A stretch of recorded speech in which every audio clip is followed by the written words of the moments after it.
और प्रांजल ज्ञान गंगा में आप सभी का स्वागत है। अभी हम कथा में युधिष्ठिर और सर्प के प्रश्नोत्तर की कथा को पढ़ रहे थे। अब हम आगे कथा में युधिष्ठिर और सर्प के प्रश्नोत्तर और नहुस के सर्प योनि में आने का इतिहास, भीम की रक्षा और नहुस का स्वर्ग गमन की कथा को पढ़ेंगे। तो चलिए कथा शुरू करते हैं। सर्प के प्रश्नों का उत्तर देने के पश्चात युधिष्ठिर ने स्वयं उससे इस प्रकार प्रश्न किया। सर्पराज, तुम संपूर्ण वेदांगों के ज्ञाता हो, बताओ किन कर्मों के आचरण से सर्वोत्तम गति प्राप्त होती है।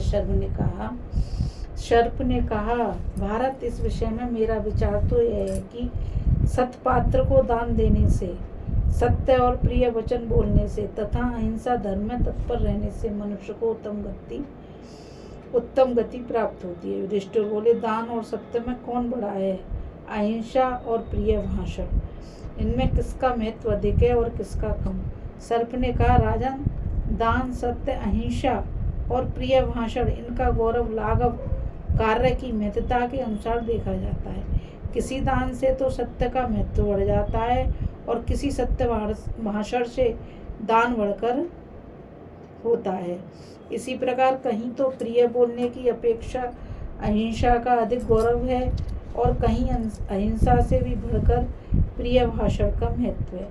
इस प्रकार उनके गौरव लाघव का विचार कार्य की अपेक्षा से ही है। युधिष्ठिर ने पूछा, मृत्यु काल में मनुष्य अपना शरीर तो यहीं त्याग देता है, फिर बिना देह के ही वह स्वर्ग में कैसे पहुंच जाता है और कर्मों के अव्यभावी फल को भी कैसे भोगता है? सर्प ने कहा, राजन, अपने अपने कर्मों के अनुसार जीवों की 3 प्रकार की गति देखी गई है। स्वर्गलोक की प्राप्ति, मनुष्य योनि में जन्म लेना और पशु पक्षी आदि योनियों में उत्पन्न होना। बस यही 3 योनियां हैं। इसमें से जो जीव मनुष्य योनि में उत्पन्न होता है, वह यदि आलस्य और प्रमाद का त्याग करके अहिंसा का पालन करते हुए दान आदि शुभ कर्म करता है तो उसे पुण्य की अधिकता के कारण स्वर्ग लोक की प्राप्ति होती है। इसके अतिरिक्त या इसके विपरीत कारण उपस्थित होने पर मनुष्य योनि में तथा पशु पक्षी आदि योनियों में जन्म लेना पड़ता है। किंतु पशु पक्षी आदि योनियों में कुछ विशेषता है। वह यह है कि काम, क्रोध, लोभ और हिंसा में तत्पर होकर जो जीव मानवता से भ्रष्ट हो जाता है, अपनी मनुष्य होने की योग्यता को भी खो बैठता है, वही तीर्घ योनि में जन्म लेता है। तीर्घ नहीं, तिर्य योनि में जन्म लेता है। फिर सत्कर्मों का आचरण करने के निमित्त मनुष्य योनि में जन्म लेने के लिए उसका तिर्य योनि से उद्धार होता है। इसके अनंतर वह जगत के भोगों से विरक्त होकर मुक्त हो जाता है। युधिष्ठिर ने पूछा, सर्प, मैं तुमसे पूछता हूँ, बताओ, शब्द, स्पर्श, रूप, रस और गंध, इनका आधार क्या है? इसका यथार्थ रीति से वर्णन करो। तुम सब विषयों को एक साथ ग्रहण क्यों नहीं करते? इसका रहस्य भी बताओ। सर्प बोला, राजन, जिसे लोग आत्मा नामक द्रव्य कहते हैं, वह स्थूल सूक्ष्म शरीर रूपी उपाधि स्वीकार करने के कारण बुद्धि आदि अंतकरण से युक्त हो जाता है और वह उपाधि विशिष्ट आत्मा ही इंद्रियों के द्वारा नाना प्रकार के भोग भोगता है।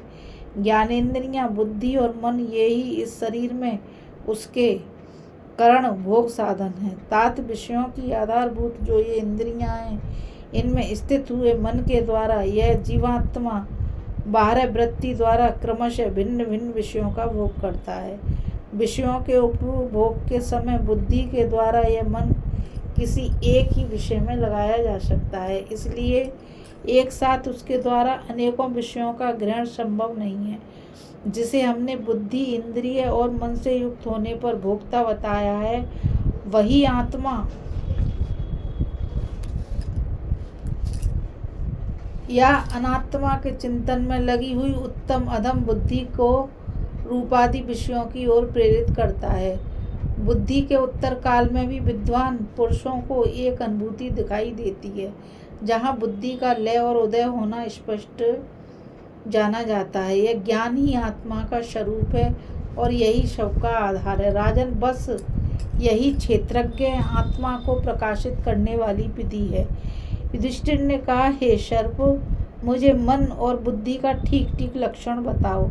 अध्यात्म शास्त्र के विद्वानों को इनका जानना अत्यंत आवश्यक है। सर्प बोला, राजन, बुद्धि को आत्मा के आश्रित समझना चाहिए, इसलिए वह अपने अधिष्ठान भूत आत्मा की इच्छा करती रहती है, अन्यथा वह आधार के बिना टिक नहीं सकती।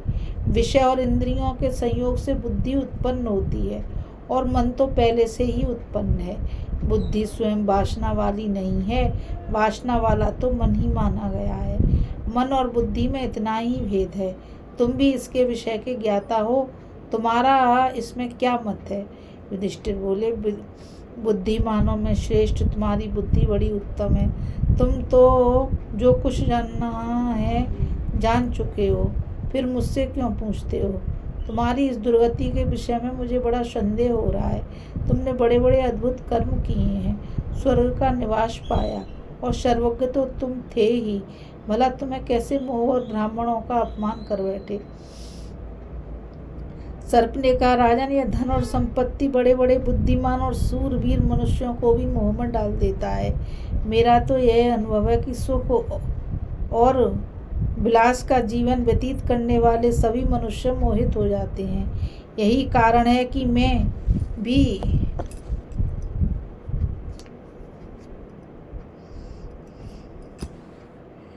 ऐश्वर्य के मोह से मदोन्मत्त हो गया था। इस मोह के कारण जब मेरा अधपतन हो गया तब चेत हुआ। अब तुम्हें सचेत कर रहा हूँ। महाराज, आज तुमने मेरा बहुत बड़ा कार्य किया है। इस समय तुमसे वार्तालाप करने के कारण मेरा यह कष्टदायक शाप निवृत्त हो गया। अब मैं अपने पतन का इतिहास तुम्हें बता रहा हूँ। पूर्व काल में जब मैं स्वर्ग का राजा था, दिव्य विमान पर चढ़कर आकाश में विचरता रहता था। उस समय अहंकार के कारण मैं किसी को कुछ समझता नहीं था। ब्रह्मर्षि, देवता, गंधर्व, यक्ष, राक्षस और नाग आदि जो भी इस त्रिलोकी में निवास करते हैं, सभी मुझे कर दिया करते थे। राजन, उस समय मेरी दृष्टि में इतनी शक्ति थी कि जिसकी ओर आंख उठाकर देखता उसी का तेज छीन लेता था। मेरा अन्याय यहाँ तक बढ़ गया कि 1000 ब्रह्मर्षियों को मेरी पालकी ढोनी पड़ती थी। इसी अत्याचार ने मुझे राज्य लक्ष्मी से भ्रष्ट कर दिया। मुनिवर अगस्त्य जब पालकी ढो रहे थे, मैंने उन्हें लात लगाई, तब वे क्रोध में भरकर बोले, अरे ओ सर्प, तू नीचे गिर। उनके इतना कहते ही मेरे सभी राज चिन्ह लुप्त हो गए। मैं उस उत्तम विमान से नीचे गिरा। अब उस समय मुझे मालूम हुआ कि मैं सर्प होकर नीचे मुंह किए गिर रहा हूँ। तब मैंने अगस्त्य मुनि से यह याचना की कि भगवान, मैं प्रमादवश विवेक शून्य हो गया था, इसलिए घोर अपराध हुआ है। आप क्षमा करके ऐसी कृपा करें जिससे इस शाप का अंत हो जाए। मुझे नीचे गिरते देखकर उनका हृदय दयार्द हो गया और वे बोले, राजन, धर्मराज युधिष्ठिर तुम्हें इस शाप से मुक्त करेंगे। जब तुम्हारे इस अहंकार और घोर पाप का फल क्षीण हो जाएगा, उस समय तुम्हें फिर तुम्हारे पुण्य का फल प्राप्त होगा।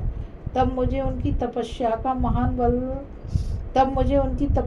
महान बल देखकर बड़ा आश्चर्य हुआ। महाराज, लो, यह है तुम्हारा भाई महाबली भीमसेन। मैंने इसकी हिंसा नहीं की, तुम्हारा कल्याण हो।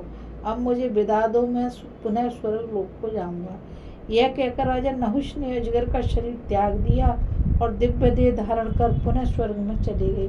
धर्मात्मा युधिष्ठिर भी अपने भाई भीम और धौम्य मुनि को साथ ले आश्रम पर लौट आए। वहां एकत्रित हुए ब्राह्मणों ने युधिष्ठिर से यह सारी कथा सुनी।